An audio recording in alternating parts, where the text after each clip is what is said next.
인천 서구 외진 곳에 위치한 스티로폴 제조업체에서 일할 때 일입니다. 그때 당시 그 회사가 있던 마을로 하루에 버스가 5번인가? 6번밖에 안 들어왔던 걸로 기억해요. 근데 그마저도 밤 8시 이후에는 버스가 끊겼던 걸로 기억합니다. 저희 회사는 주 야간으로 교대 일을 하고 있었는데요. 낮엔 가정이 있는 어른들이 근무하고 야간엔 친구들 3명하고 후배 2명 그리고 저까지 6명이서 일을 했습니다. 야간엔 관리자들이 없기 때문에 농땡이 피는 걸 방지하기 위해서 하루에 생산을 해야 할 물량을 정해놓고 그 물량 달성 시 조기 퇴근이 가능하게 그런 시스템이 짜여져 있었습니다. 야간엔 출근 시간도 자유로워서 주간에 일하는 아저씨들 퇴근 후에 밤 12시가 넘어서 출근을 해도 뭐라 하는 사람은 없었습니다. 그냥 아침까지 정해진 물량만 채워놓으면 되는 거니까요. 저와 친구들은 다 지방에서 올라와서 회사에서 제공해주는 기숙사에서 지내고 있었고 인천 토박이었던 후배 2명은 집에서 출퇴근을 하고 있었습니다. 버스가 끊긴 이후에 회사까지 들어오려고 하면 검단 사거리에서 40분가량 도보로 걸어 들어와야 되는데 오는 길엔 공동묘지가 있는 길을 지나 그리 높진 않지만 산길을 하나 넘어야 회사로 들어올 수 있어서 후배들은 웬만하면 거의 막차를 타고 들어와서 일 끝내고 숙소에서 좀 쉬다가 퇴근을 하곤 했습니다. 지금은 문제의 그곳. 산길까진 가보지 않아서 모르겠는데 공동묘지가 있었던 곳, 그곳은 도로가 깔려 있더라고요. 아무튼 밤에 일 끝나고 그 후미진 곳에 젊디 젊은 놈들이 모여서 할 거라곤 무서운 이야기나 꿀밤 맞기, 그리고 포커나 고스톱 등, 그리고 가끔 일찍 끝나고 락카페에 놀러가는 정도였습니다. 그러다 어느 날이었어요. 후배들이 막차를 타고 와야 되는 시간인데도 안 와서 그냥 좀 늦게 오나 보다 그렇게 생각하고 정해진 물량을 향해 달리고 있었습니다. 근데 좀 늦는다 해도 10시 전엔 오는 애들이 11시가 넘어도 안 오는 겁니다. 그래서 걱정하면서 열심히 일하고 있었는데 평소엔 울리지도 않던 바텔 무선 전화기 벨이 울리더군요. 받아보니 후배들이 검단까지 와서 공중전화로 전화를 걸었던 겁니다. 여보세요? 형, 나 태영인데 우리 지금 검단에 왔거든. 늦어서 걱정할까봐 전화하는 거야. 걸어 들어가면 1시간 내로 도착할 것 같아. 그래, 알았다. 조심해서 들어와. 들어오다가 지나가는 차 있으면 세워서 타고 와. 알았어, 형. 그때 당시 외진 곳에 사는 사람들은 낮이건 밤이건 지나가는 차 보고 손을 들면 거의 태워줬었는데 요즘은 세상이 하도 험악해서 손드는 사람도 태워주는 사람도 거의 없죠. 암튼 그렇게 해서 전화를 끊고 시간이 가는지 모르고 일하고 있다가 문득 시계를 봤는데 자정을 넘어서 1시가 다 돼가고 있더라고요. 한 40분 정도면 도착하겠거니 하고 있었는데 1시간 반이 넘어도 오지 않는 후배들이 슬슬 걱정되기 시작했습니다. 얘네 오긴 오는 거냐? 그러게, 많이 늦네? 오다가 다른 곳으로 샌 거 아니야? 설마. 그렇게 걱정하면서 일을 하고 있었는데 1시가 조금 넘어서야 후배들이 숨을 헐떡거리면서 들어오더라고요. 한 명은 얼굴이 핏기가 하나도 없이 눈에 핏대가 서가지고 아주 시뻘건 눈을 하고 서서 우리를 보자마자 눈물이 그렁그렁하니 서 있었고, 나머지 한 명은 머리가 상고머리인데 머리가 아주 쭈삣쭈삣 다 서가지고 뭐에 놀랬는지 넋이 나가 있었습니다. 고양이가 놀라서 털이 곤두서 있는 건 봤지만 사람이 머리털이 서 있는 건 듣지도 보지도 못했던지라 신기하게 바라보고 있었던 기억이 나요. 스포츠 머리도 아니고 상고머리가 곤두서 있는데 이게 어떻게 보면 웃길 수도 있는 상황인데도 후배들의 얼굴 표정이 상당히 겁에 질려 있는 모습이어서 그 당시엔 웃을 수가 없었습니다. 솔직히 웃기지도 않았고요. 되려 뭔가 심상치 않은 일이 벌어진 것 같아서 정말 걱정이 많이 됐습니다. 뭔 일이야? 너희들 왜 그래? 형, 우리 산 넘어오다가 귀신 봤어. 이 새끼들 니네 오면서 딴짓하다가 혼날 것 같으니까 거짓말하는 거지. 우리 꼬라지 보고 그런 소리 해. 형, 우리가 거짓말하는 걸로 보여? 그도 그럴 것이 이놈들이 하고 있는 꼴을 보고도 거짓말을 한다고 생각한 우리가 좀 미안한 생각이 들 정도였습니다. 야 주접이, 넌 귀신도 믿지 않는 놈이 뭔 귀신 타령이야. 그러게 말이야. 나도 나한테 왜 이런 일이 일어났는지 모르겠어. 형, 나 귀신에 홀려서 죽을 뻔했어. 그건 또 무슨 소리야? 나 기절했다가 깼다니까. 뭐? 후배 중 주접이란 놈은 독실한 기독교 신자여서 귀신이라는 건 믿지도 않는 놈이었기 때문에 의아하기도 했고, 평소에 무서운 얘기를 하고 있으면 에이, 귀신이 뭐가 무서워. 있지도 않는 귀신보다 사람이 더 무섭지 하고 한참 재밌는 부분에 얘기할 때 재미를 반감시켰던 놈인데, 도리어 지금 머리카락이 다 서서 겁먹은 표정으로 귀신을 봤다고 주장하고 있으니 이거 믿고 안 믿고를 떠나서 이게 신기하기도 하고 재밌는 이야기를 들을 거리가 생겼다는 묘한 감정까지 싹트고 있었습니다. 우선 사무실에 들어가서 커피 한잔 하면서 얘기하자. 자연스레 친구들은 거의 끝나가는 일손을 멈추고 후배들과 사무실로 들어가서 호로록 커피를 마시며 후배들이 앉아있는 소파 주변으로 모여 앉았습니다.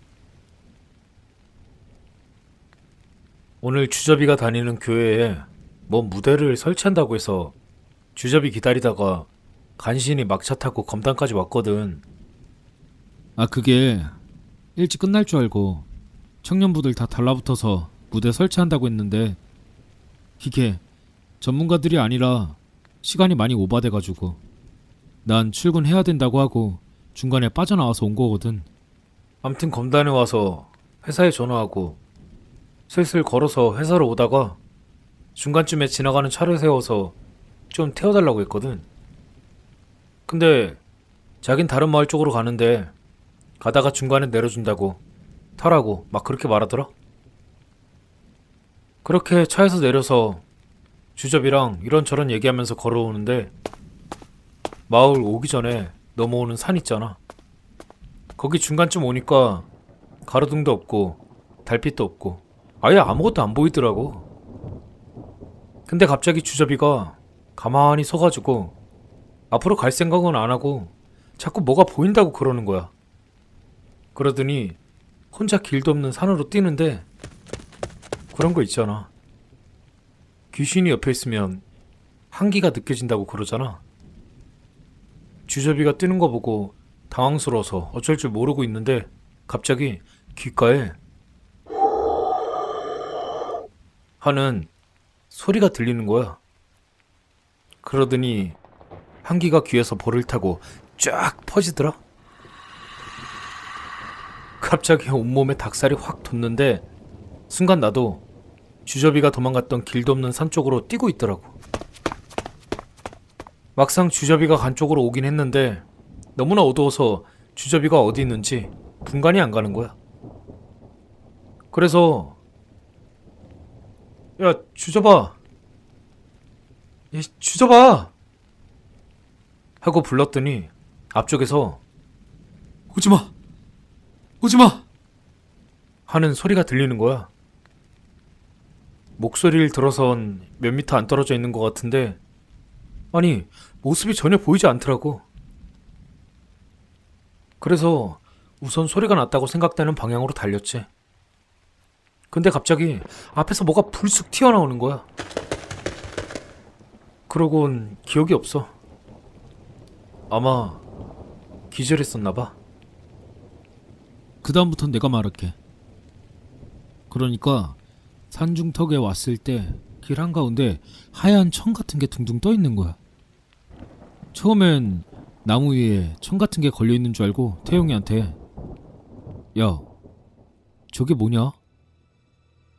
하고 물어봤는데 태용이는 그 물체가 안 보이는지 뭐가? 어떤 거? 그러는 거야. 그래서 너무 어두워서 잘 안 보이나 보다 그렇게 생각하고 다시 말하려고 하는데 근데 이게 가만히 생각해서 보니까 태영이가 나보다 앞에 있잖아. 이상하더라고. 난 뚜렷하게 보이는 저 물체가 안 보인다? 이 생각까지 미치자 무서워지기 시작하는 거야. 근데 갑자기 그 하얀 물체가 앞으로 점점 더 앞으로 다가오는데 머리카락이 바람에 날리면서 하얀 검은 머리카락에 감춰져 있던 아주 하얀 얼굴이 드러나는 거야. 그때 그 순간엔 너무 무서워서 그냥 막 달렸는데 막상 정신을 차리고 보니까 아무것도 안 보이는 산속으로 들어와 버린 거야. 왠지 더 달리면 어디에 부딪힐 것 같아서 뛰지도 못하고 앞으로 손을 뻗어가지고 조심조심 걷고 있는데 뒤에서 태영이가 날 부르는 소리가 들리더라고. 야 주저봐. 그래가지고 반가운 마음에 뒤를 돌아봤는데 태영이 바로 뒤에 하얀 얼굴이 아니 날 바라보면서 막 웃고 있는 거야. 그래가지고 오지 말라고 막 소리쳤지. 근데 그때 갑자기 태영이가 막 달려오더라. 점점 더 내 쪽으로 달려오는데 그 하얀 얼굴도 점점 더 또렷해지는 거야. 그 귀신이 어떤 형태로 오고 있는지 모습이 점점 더 선명해지는데 난 그 자리에 서가지고 움직일 수가 없겠더라고. 진짜 공포가 극에 달하면 움직일 수 없다는 말이 사실인가 봐. 그런 거 있잖아. 갑자기 내 앞으로 돌진해오는 자동차를 보면 발이 안 움직인다고 하잖아. 딱 그때 상황이 그 상황이었어.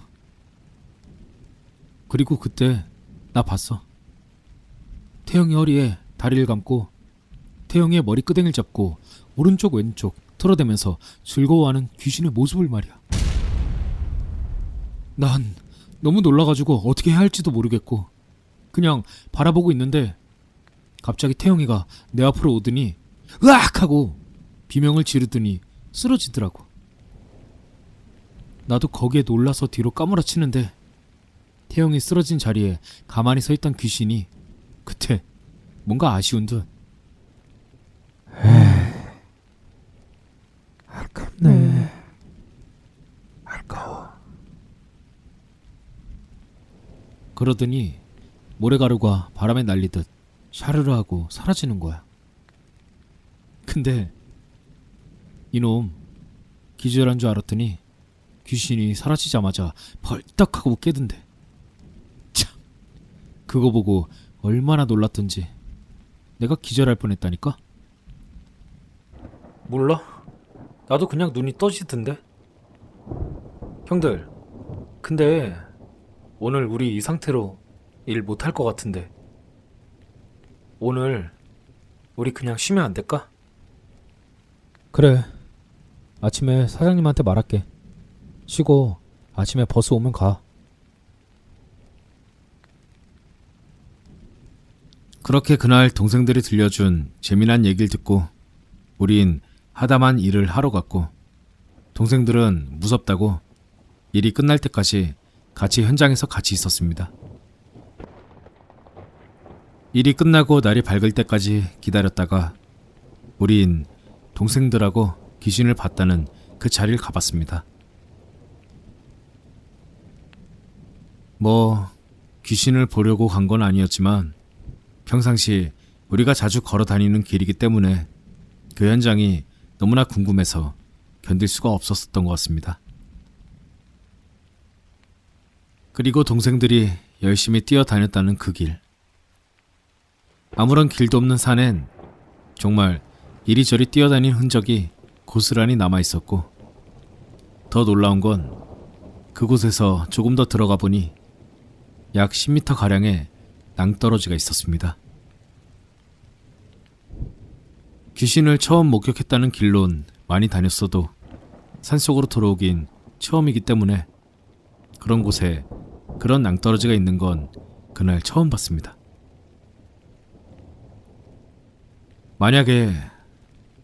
아주 만약에 그때 동생들이 조금씩만 더 들어갔다면 지금 그 동생들을 볼 수 있었을까요? 이 이야기는 실제로 있었던 일에 약간의 살을 붙여서 만든 이야기입니다.